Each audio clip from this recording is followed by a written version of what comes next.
한국의 사상 최대 규모 원자력 연구센터가 들어서입니다. 이곳은 선박 추진용 초소형 원전 등을 개발하기 위한 시설 알려지면서 한국이 드디어 핵잠수함 보유 국가가 되는 것이 아니냐는 분석이 나오고 있습니다. 나라가 핵잠수함 동맹인 포커스 동맹 출범을 앞둔 이틀 전 호주 국방부 장관과 외교부 장관이 긴급히 한국에 방한했습니다. 한국과 호주는 차기 G7 회원국이 될 수 있는 유력한 나라로서 미국, 캐나다, 서유럽, 영국이 주도하는 자유민주주의 진영의 핵심 협력국가로 떠오르는 상황입니다. 그 두 분은 G7 회원국은 대서양을 가운데로 두고 서유럽과 구소련 사이의 갈등에 주된 포커스를 맞추면서 그 수많은 대서양과 유럽 중동 지역의 핵심적인 외교 무대였으나 중국의 급격한 성장으로 인해 피부투 러시아 즉 인도태평양 중시 전략이 급격한 서방 진영의 핵심 외교 전략으로 떠오르는 상황입니다.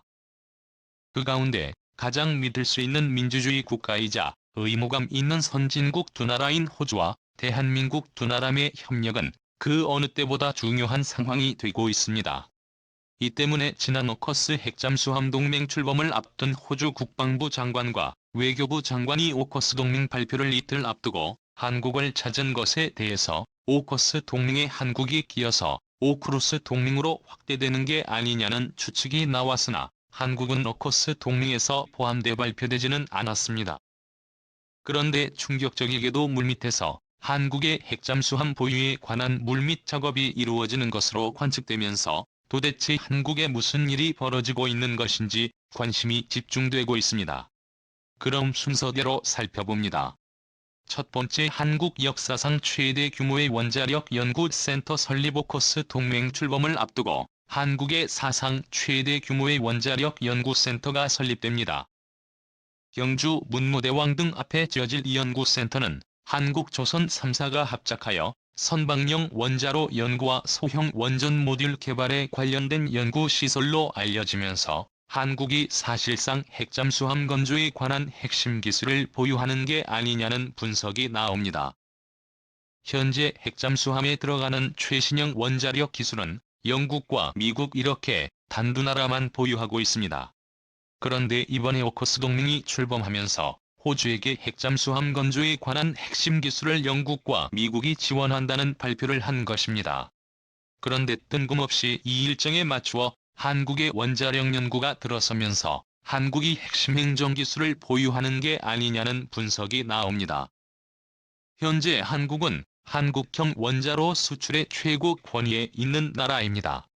그러나 갑작스런 동일본 대지진으로 인해서 원자력 관련 정책들이 대폭 위축되면서 세계 최고 기술을 보유한 한국 원전 경쟁력이 다른 나라에 추월되는 것이 아니냐는 우려가 나왔습니다. 이러한 상황에서 소형 원전을 비롯한 선박용 원전 기술을 위한 사상 초유의 대규모 연구센터 단지가 설립되기 시작하면서 향후 남북극이나 우주해저에서 사용될 수 있는 초소형 원자력 기술이 개발될 것으로 관측되면서 지금보다 더욱 안전한 원자력 에너지 기술을 한국이 확보하게 될 것으로 관측됩니다. 소형 원전의 경우는 지난 2011년 동일본 대지진의 원전 피해와는 확연하게 다른 안전한 시설로서 앞으로 핵융합 에너지 기술과 함께 차세대 에너지 생산 기술로 각광받고 있습니다. 이 시설을 통해 한국이 또다시 소형 원전 분야 기술을 확보하게 된다면 한국은 세계에서 독보적인 원자력 기술 국가가 될 수 있을 것입니다.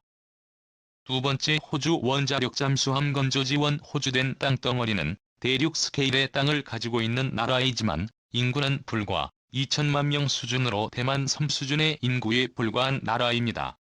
현재 호주는 중국을 견제해야 할 핵심 인도태평양 국가로서 더욱 높은 기술력과 국방력 보유를 위해 고도의 방산기술 국가가 협력을 해야만 하는 상황입니다. 그에 대한 확실한 파트너 국가로서 한국이 선정되고 있는 상황이 만들어지고 있습니다. 현재 호주 외교부 장관인 마리스 페인 전 국방장관을 비롯해서 현직 호주 국방부 장관은 코커스 동맹 출범 이틀 전 한국을 찾아 국방 분야 협력에 관한 비공개 회담이 진행되면서 도대체 한국과 호주 간에 어떠한 일이 벌어지고 있는지 주목을 끌었습니다.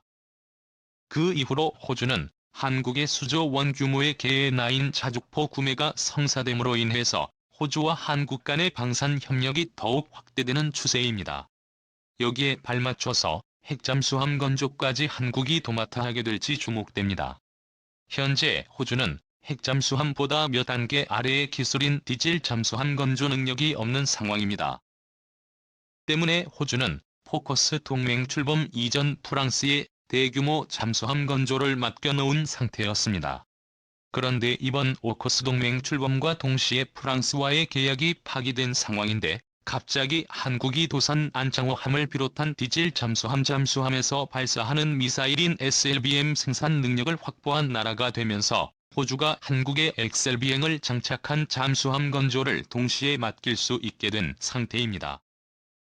여기에 더 나아가서 핵잠수함 핵심 기술을 보유까지 확보하게 된다면 한국은 호주의 유력한 핵잠 건조 협력 국가가 될 수 있게 됩니다.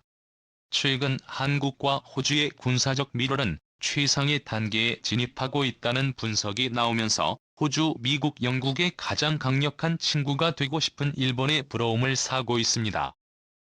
세 번째 코스 동맹 한국과의 현재 오코스 동맹에는 미국, 영국, 호주만 가입된 상태입니다. 일본은 이 동맹에 가입하고 싶어 하지만 제2차 세계대전에 미국, 영국, 호주 세 나라를 모두 침공한 전력이 있는 나라이며 심지어 핵무기에 피해를 입은 나라입니다. 꽤 우려가 있는 것입니다. 심지어 최근 일본은 진주만 공습 80주년을 맞아 A급 전범이 합세된 야스쿠니 신사를 집단 참배할 뿐 아니라 일본계 미국인이 겪은 차별 등을 조명하며 반성을 하지 않는 모습을 취했습니다. 심지어 2012년 아베 전 총리가 집권한 이후로부터는 그동안 8월 15일 패전 기념일에 해오던 반성 사죄 전쟁을 하지 않겠다는 맹세를 생략하면서 미국, 영국, 호주 등의 국가로부터 우려의 목소리가 나오고 있습니다. 이러한 일본의 태도는 이번 핵잠수함 동맹 오커스의 출범에 앞서서도 일본이 빠지게 된 주요 원인 중 하나라는 분석이 나옵니다.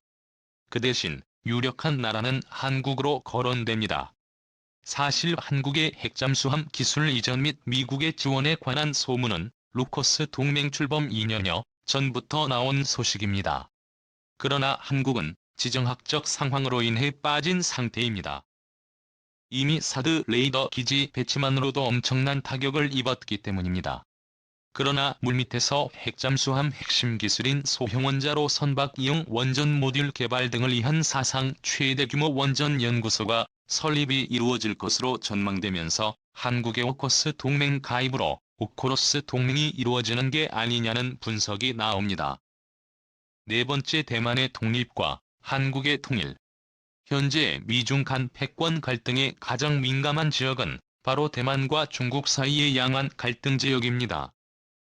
호주는 대만이 침공받으면 참전을 하겠다고 엄포를 놓은 상태로서 가장 중요한 전략 자산인 핵잠수함을 보유를 앞두고 있는 상태입니다. 여기에 한국까지 핵잠을 보유하게 된다면 중국은 사실상 대만을 침공하기 어려운 상태가 됩니다. 잠수함 탐지에 많은 기술 진보가 있다고 하지만 잠수함을 찾는 일은 매우 어려운 일입니다.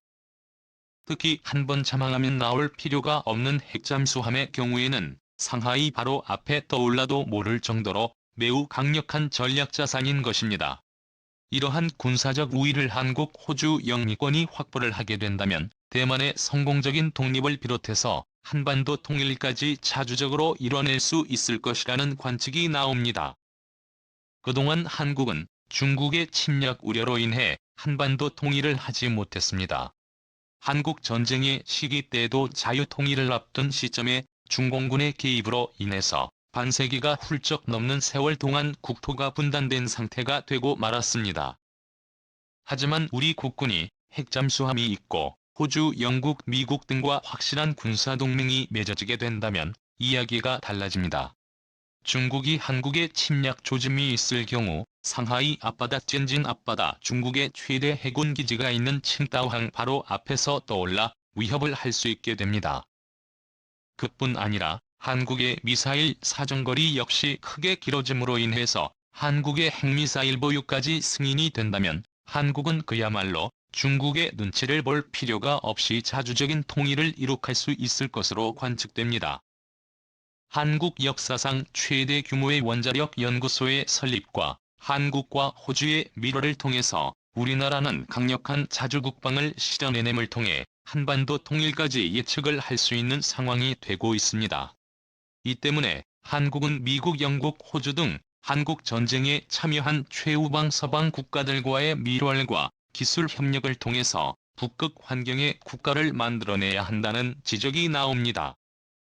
과거에는 우리나라가 서방국에 일방적으로 의존을 할 수밖에 없었지만 지금의 대한민국은 미국, 호주, 영국과 같은 부유한 서방 국가들이 먼저 한국에 손을 내밀고 있습니다.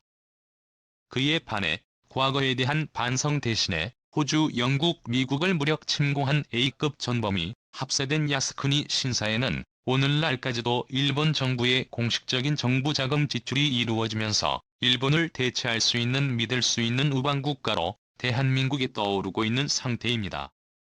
과연 한국의 수권인 핵잠수함 보유를 이겨낼 수 있을까요? 국토전략 대비에 오늘은 이걸로 마칩니다. 감사합니다. 대한민국 만세!